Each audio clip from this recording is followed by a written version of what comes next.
Kailangan ko mag-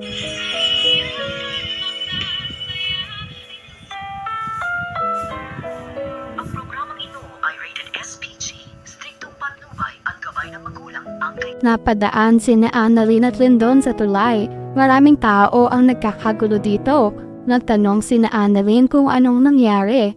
Ibinalita ng isang matanda na may natagpo ang tao sa baba ng bangin. Pero hindi pa alam kung buhay pa ba. Inaya na ni Lindon si Annalyn sa pupuntahan nila.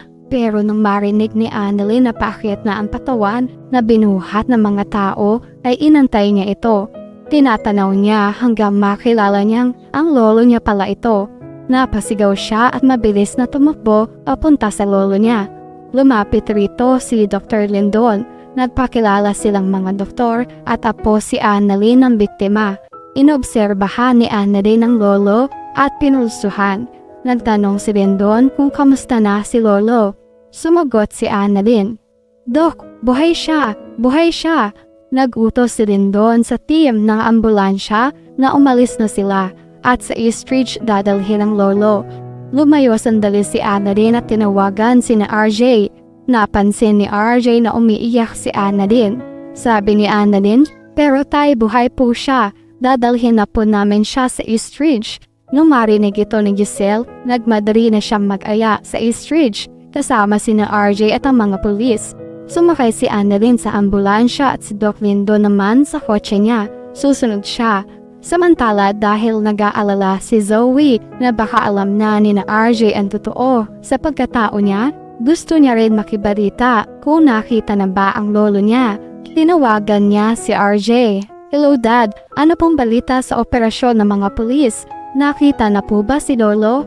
Sumagot si RJ, "Zoe, nasaan ka? It's been a while, hindi kita nakikita. Hindi na-rescue ang lolo mo ng mga pulis, pero nakita na ang lolo mo. Papunta na kami sa East Ridge. Buhay ang lolo mo." Umiiyak si Zoe, galing sa pakikipagtalo sa mami niya. Napasagot siyang, "Oh my God, buhay si lolo." Napatingin siya sa mami niya habang sinasabi niya ito. Nung ibaba na ang tawag ay si Carlos naman ang gustong tawagan ni Zoe para makasiguro at mabantayan nito ang kalagayan ng lolo. Mag-aabang rin si Carlos sakaling magkamalay si Lolo Pepe. Nagtataka si Moira at galit na galit kay Zoe. "Zoe, ano ba to? Akala ko patay na ang lolo mo. Bakit buhay pa siya ngayon?" Sumagot si Zoe, "Mataas ang bangin na pinaghulugan ni lolo, kaya inisip kong hindi siya mabubuhay doon." Sabi ni Moira, "Ano ba yan Zoe? Bakit hindi mo sinisigurado? Ano, makakasurvive pa ba ang lolo mo?" Hindi makasagot si Zoe. "Zoe, ano, mabubuhay ba siya? Di ba doktor ka?" Sumagot si Zoe, "Hindi ko alam, pero base sa assessment ko, hindi siya pwede mag-survive sa surgical table. He has a very not extreme chance of survival." Nagagalit si Moira, pero ang sabi niya, "Sige, kailangan natin makibalita sa kalagayan ng lolo mo kung mabubuhay ba siya o hindi. Mukhang wala naman silang alam tungkol sa pagkatao mo. Magpunta tayo sa East Ridge para makasigurado tayong hindi mabubuhay ang lolo mo."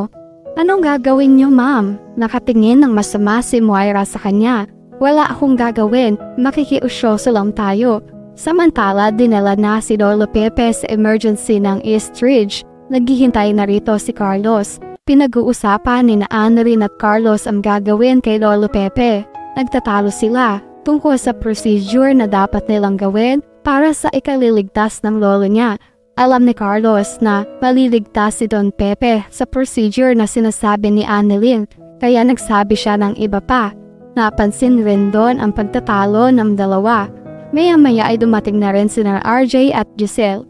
Samantala, ito na nga ang oras ng operasyon. Sina Doc Carlos, Annalyn at Lindon ang mag-oopera kay Don Pepe. Tinanong ni Carlos si Annalyn dahil nangyari na ito sa ninong niya noon. "Annalyn, okay ka lang ba? Kaya mo ba?" Ganon din si Lindon. "Same question, Doc. Lolo mo si Sir Pepe. Kaya mo ba?" Habang nagaganap ang operasyon, nagpunta rin sina Moira at Zoe. Naglakas loob sila dahil wala pa naman balita sa kanila na alam na ni Giselle ang totoo. Nabalitaan ni na Giselle at RJ na dumating si Moira. Sinugod ni RJ si Moira. Hinawakan niya ang braso ni Moira at pinapaamin. Walang hiya ka, Moira. Umamin ka. Kasabot mo si Balahadjano. Inaawat ni Zoe si RJ sa pananakit kay Moira. Galit na galit rin si Giselle. Ang kapal na mukha mong magpakita rito. Wala kang kasing sama.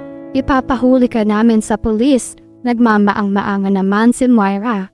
Wala akong alam sa sinasabi niyo. Andito ako dahil nabalitaan kong dito dinala si Papa. Andito ako para damayan kayo.